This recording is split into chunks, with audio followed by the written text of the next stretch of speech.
เธอจะรักเขาก็ไม่เป็นไรแค่เธอยังจดจำว่ายังมีฉันก็ดีพอแล้วมากมาย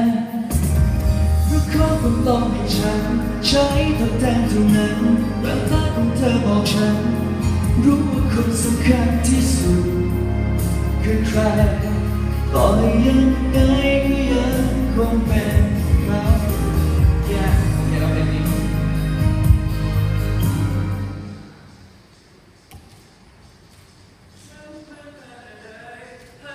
สวัสดีครับ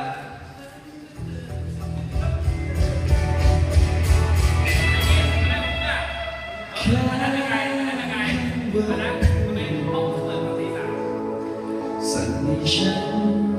ยังไหวที่มันยิ่งห้ามคิดเป็นไปยิ่งห้ามหัวใจไว้แค่คำว่าเพื่อนสั่งให้ฉันว่าไม่ควรยิ่งต้องย้ำคำว่ารักอย่าคิดเข้ามารบกวนสบตาทุกครั้งก็ใจสั่น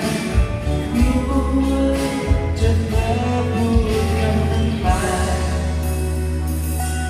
แต่ไม่สงสัยตั้งยิ่งนานเธอรู้ว่าฉันรักเธอเธอรักฉันบ้างไหมไม่สนิทใจจะเป็นเพื่อนกันอยากให้เธอฟังคำว่ารักเธอแต่เธอรู้แล้วไม่รักไม่เป็นเพื่อนกันแต่ยังไงคงต้องเงียบไปเก็บเอาไว้ในใจดีกว่าบอกไป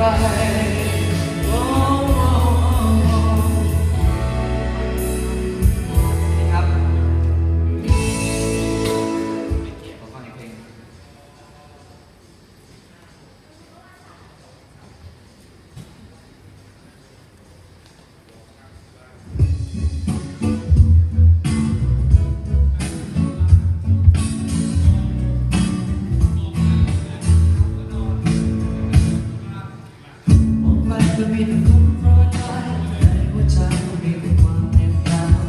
ท้องฟ้าจะมองไม่เห็นแสงดาวความเหน็บหนาวยิ่งทำให้ใจร้อนหนาวสั่นอยากอยู่ดูแลให้เธอฟังดีแต่ใจคงรู้ดีว่าหมดเวลาของฉันนานแต่ก็คงต้องลาเพราะใจที่ไว้วันแต่ใจของฉันบอกอยากอยู่กับเธอต่อแต่ฉันวิงวอนกับเธอได้เพียงสายตาต่อเลยได้ไหมแค่ปล่อยให้ตัวฉันไปเธอรู้ทั้งหัวใจฉันอยู่ที่เธอ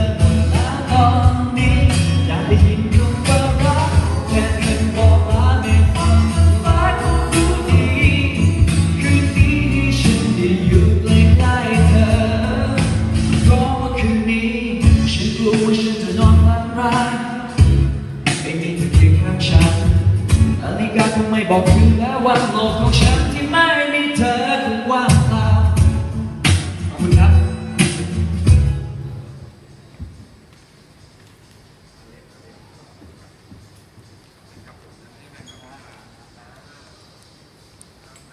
สวัสดีครับแฟนคลับประชามากัน5-6 คนนี้แฟนคลับมาเป็นล้าน